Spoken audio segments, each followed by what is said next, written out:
The Lassie Talks podcast.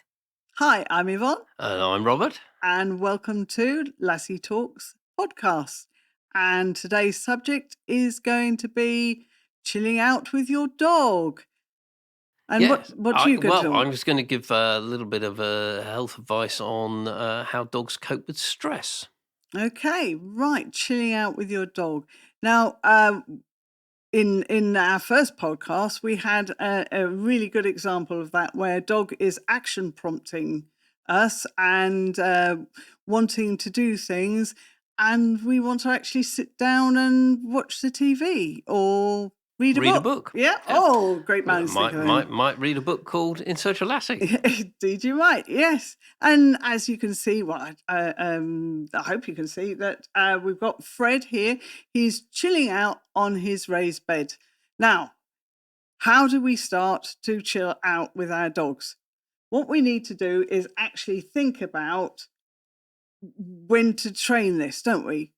We do. It's got to be something that's trained because dogs don't naturally chill out on command. No, and the thing is that the dog gets all souped up all the day, and it builds up. And I talk about a balloon, don't I? And getting back to your homeostasis, good scientific word that what does homeostasis mean? Resting level. Right, thank you. Yeah, he's my science geek. So actually what we need to do is get that balloon to have a slow release, because otherwise things that you do throughout the day pump up the balloon. So, okay, start of the day, the postman. And in busy households, oh, absolutely, the pumping up is very quick. Yeah, if we were all old folks like us, and the dogs are by and large calm, but if you've got a busy household and you've had busy dogs, it all go together. The balloon with air, and it gets more air, and then bang! That's when things go wrong, isn't it? Especially with puppies. Indeed. Or it would go and run around the room. Oh yeah, the zoomies. We love puppies. Have we not got people saying all the time, I get my mad half hour, usually early in the evening. That's right. When you want to chill out. That's a puppy that's too tired. Absolutely. And how much sleep does a puppy need? A puppy can need 17 hours sleep a day. That's puppies, not puppies suckling their mum, but puppies that are now in your household. Yeah. They need to sleep and snooze for many hours of the day, just like a small child or baby would. Yeah, absolutely. So we've got to, like now here, what I do is I'm going to just show you. I'm going to do what I call a ninja treat. Now, the dog has been really good. Oh, he says, where's that come from? Now, why? People say to me, the dog's being calm. Why have I interrupted that? Because what we do with calm dogs is that we ignore them. And with the one that's action prompting like Penny, we can't help but, pay them attention. So you actually have to do the ninja treating so that they learn to be calm. And it actually, links with their brain, because dogs' brains have, now how do I say it? Neuroplasticity. Yeah, that's exactly. You can change the way a dog responds to different situations. Yeah, and that's why you can teach an old dog a new trick. Yeah, so if you've got a dog that's, rushing around, you can actually teach them to be calm as well. An older dog, a rescue dog, that's not learnt the, relaxation regime. But, it can be quite a surprising problem for many people to get their puppy to calm down. And we've been talking about lockdown puppy blues, and one of the things is the overexcitable puppy. Yeah. That then ends up mouthing and biting people and doing the wall of death around the room and over the top of the sofa and just going crazy. And people are going, oh, we've not exercised it enough. We've not done enough with it. And of course, it's actually the opposite. That dog needs a period of calm, period to sleep. And it's not about training, because I've actually had clients come to me and with extremely well behaved, trained dogs that, for competition, and say they can't get to rest at night because the dog is using the furniture as an agility, set, and they go round the furniture jumping from. So they've learned to do this competition, and they've It's won them very prizes. easy to soup up a dog and get it excitable. It's another thing to be able to say, that's enough. Yeah. Calm down, be quiet, settle down, have a sleep. Yeah. So I always tell an owner, it's, they say, oh, my dog isn't trained. And they think about sitting, and doing all the tricks and things. Or if they're wanting to go into competitions, there's loads of sports. My favourite is heel work to music. And Fred does a heel work to music, display.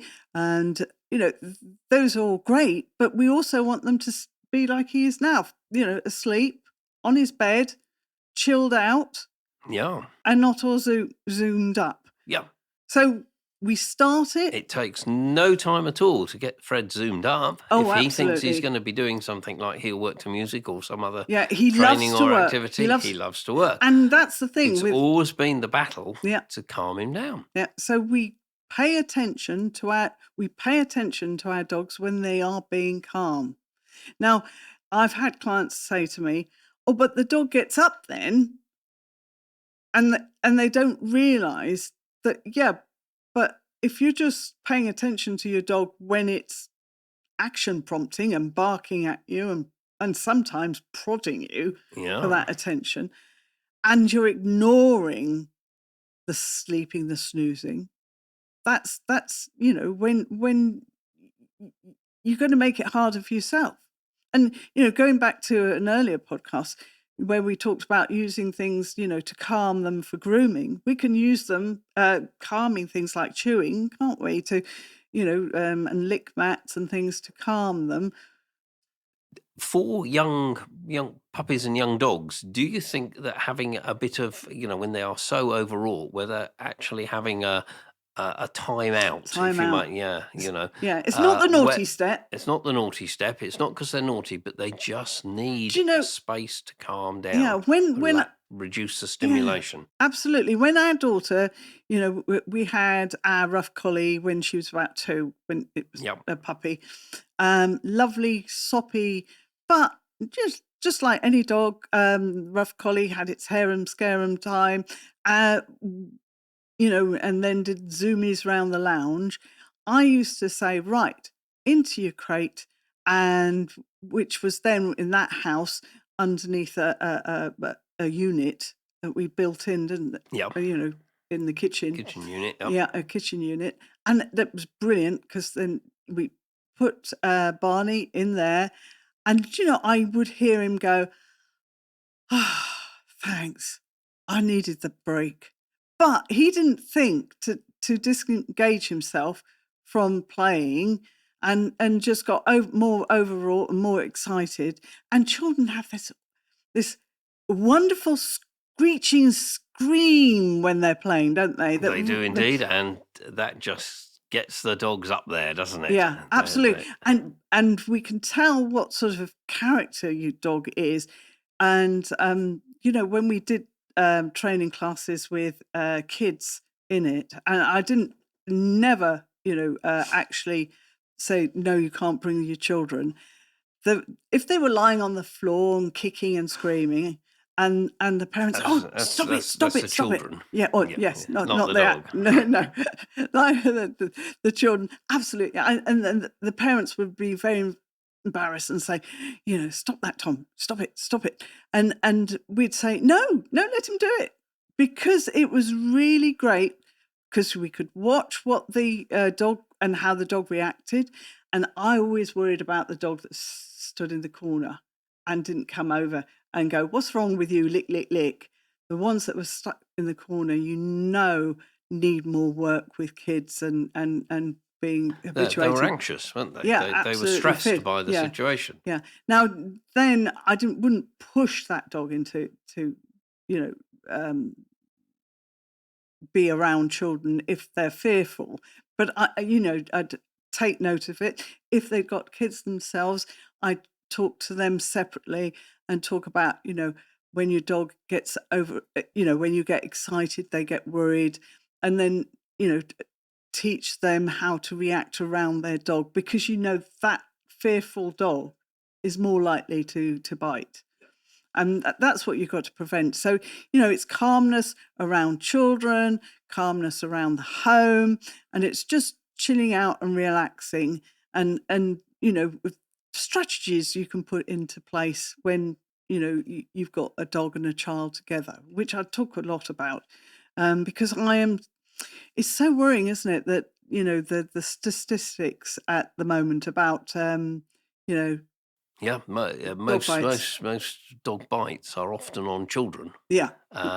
because children are highly energetic, and as you say, they're high-pitched voices. They get everything very excited, and the dog then, for whatever reason, whether that's anxiety, whether that's over-exuberant play, can find itself in a situation where it bites or nips, maybe not with malicious intent, but it contacts the Yeah. child, and the child's at the height of the dog, and the injury can seem, quite severe very quickly. And, it is a big issue.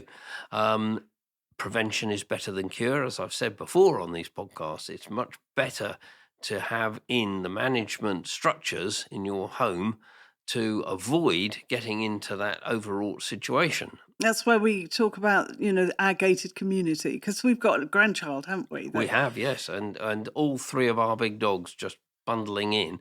They wouldn't mean harm. They wouldn't mean harm, but they could easily knock a small toddler over. And then, that in itself, and then the toddler screams, and that's when the dog is put in a position of, not knowing what to do. And if it's fearful, then it could bite. Yeah, then the anxiety can increase, and if And of the course dog's response is yeah, to nip to get out of the situation, then and once your dog has got once a bite, it's done, it's very difficult to bite history. Yeah, it's very worrying. And that is different, however, to what we might call normal puppy biting, where the puppy is just very mouthy. That doesn't usually have a malicious intent, but it's should just got still excited. it's overexcitement, overtiredness more often than not, and the puppy is under a form of stress, and that can lead to, anxiety and worsening of the stress. Yeah, and that's where the balloon pumps up, and it's what pop. is it? Cortisol? Yes, Yeah, cortisol levels. Cortisol levels rise, and they have great effects in the body in all sorts of ways, and can affect the development of the brain and the way the puppy develops.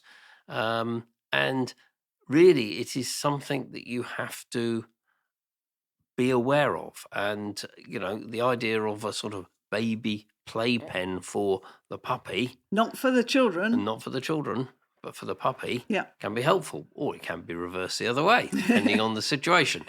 But there just needs to be that separation to allow things to calm down. Yeah, absolutely. Be aware is what I would say. Yeah. Be aware that, the general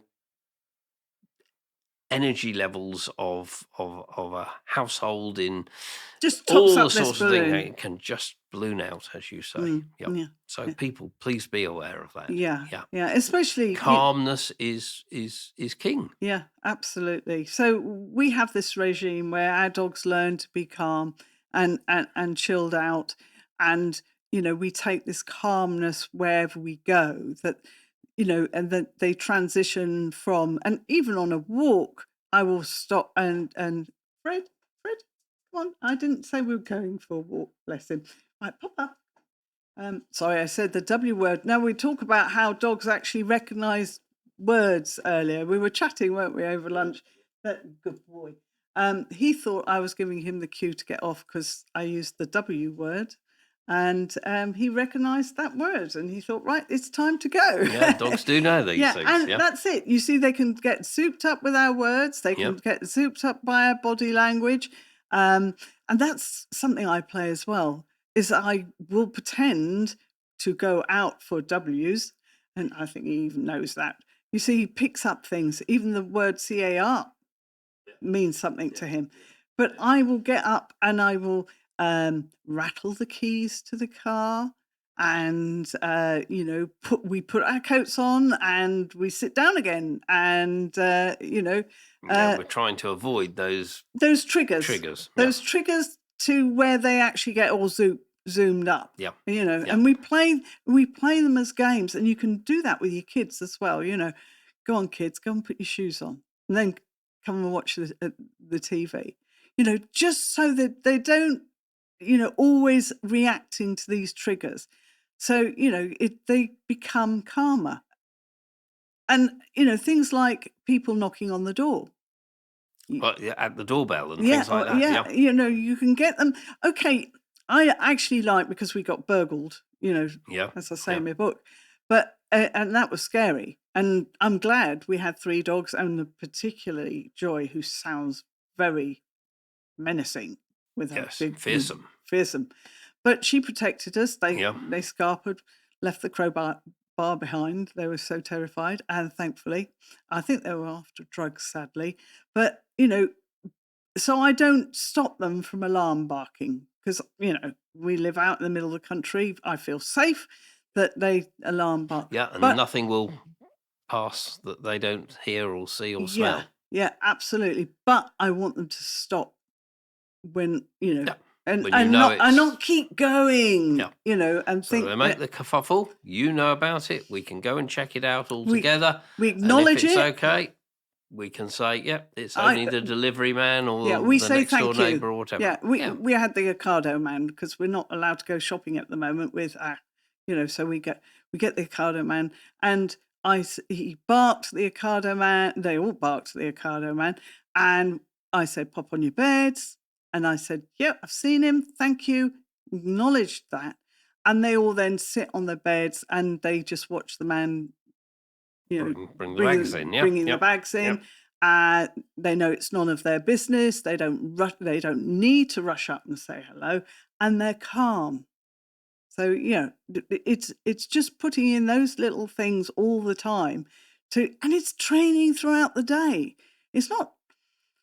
And people say, I don't want to be a dog trainer. But you see, you can be a dog trainer, as you often say, every time you have a slight interlude, say while you're boiling a kettle for a cup of tea or whatever, that's a moment that you can do a bit of training. Yeah. Now, what is training? It's just teaching your dog to do what you want it to do. Yeah, and you do train your dog anyway. You do, and the dog trains you to a certain extent. Just having been a member of the family.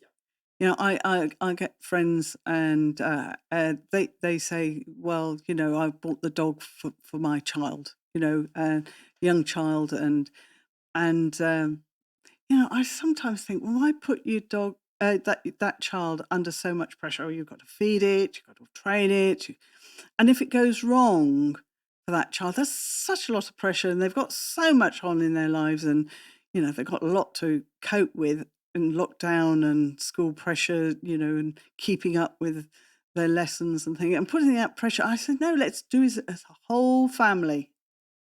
It's a family approach. Sit down and have a family debate. Have household rules. You've already got household rules, almost certainly. You just need to make sure that they're doggy-friendly household rules. Yeah, absolutely. And involve everybody. I like the child to be involved with grooming, and feeding, so but I like the adults, all the adults, to take the as a whole family, take the responsibility. Don't leave it just to your child. I think that's putting them on. That's my little rant for this podcast. Nice little rant. Yes. Well, I just see things going wrong, and I've seen some really sad things happen because the pressure's being put on just one member of the family.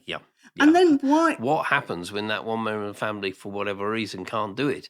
Then that's another thing when things go wrong. The wrong messages are given at the wrong time, in the wrong sequence, and all this sort of thing. Yeah, because they do get used to how we do things. And if you only have one member of the family, that can get your dog to be calm. You're teaching, by letting other members of the family, you're teaching the dog to interact with other people, to be flexible in its approach to life in general. Yeah, we had a Weimaraner, do you remember, that would only, and in fact our our old Weimaraner was very much like that, and I think it's a breed thing. Possibly, I don't want possibly. to do a sweeping statement, No, but no, you've got this, to be careful. but this Weimaraner would only do things for one member of the family. And she said, "What shall we do?" And do you remember I said that one should go out, and another member of the family should take the dog out. Yes, Then you I did. said, and another member of the family should feed it and spread so that all the children should, and all the family should actually get involved. Yeah, and the dog is more flexible in things happening in that environment than if just one person is doing it. And then, But going back to your health tip. Yeah, stress. Yeah. Do remember that when we have a stress and our dogs come across some sort of stress, something perhaps unavoidable happens on a walk, another dog snarls or barks at your dog and puts it on edge, and you know that, then do remember that sets off a physiological system in the body, the fight and flight system, and hormones are released. Cortisol is one of them, and hormones, particularly like cortisol, have far-reaching effects on the dog's metabolism and physiology, and they don't go away immediately. So you turn the next corner, they're not gone. Some say that a significant level of cortisol can remain elevated for up to 72 hours after an event that induces it. And it happens for our emotions too. It does. And that's, this idea, I think you often call it trigger stacking, where, the stressors build on the stress until the balloon goes pop. So if your dog has been through a particular stressful event, you're aware of it, they're aware of it, then don't feel obliged to rush back into the similar situations. Maybe give it a day or two, up to 72 hours, to allow the system, the metabolic system, the hormone system, the stress to get out of them. So if they have a restful day the following day, that's not a bad thing. Yeah, and clients used to be really shocked when I said, you don't have to take the dog a walk now for at least 3 days. Yeah, let it settle. Because you're only just going just as you and I should do. And that's the problem with modern living. We then throw ourselves into stress again. Yeah, and there's this idea of flooding and, having, getting back on the horse sort of thing, and facing the dog with the problem.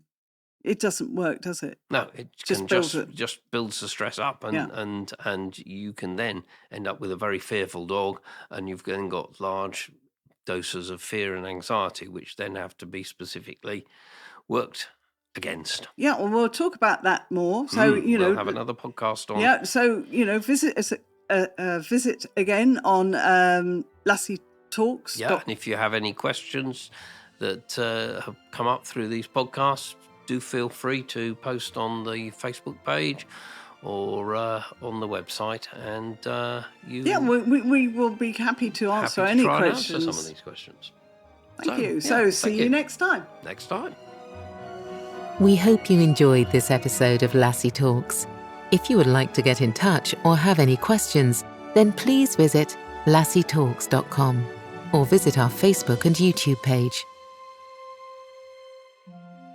Every dog has a Lassie's heart. So remember, we need to make our homes the best place for our dogs to be. See you soon at the next episode of Lassie Talks.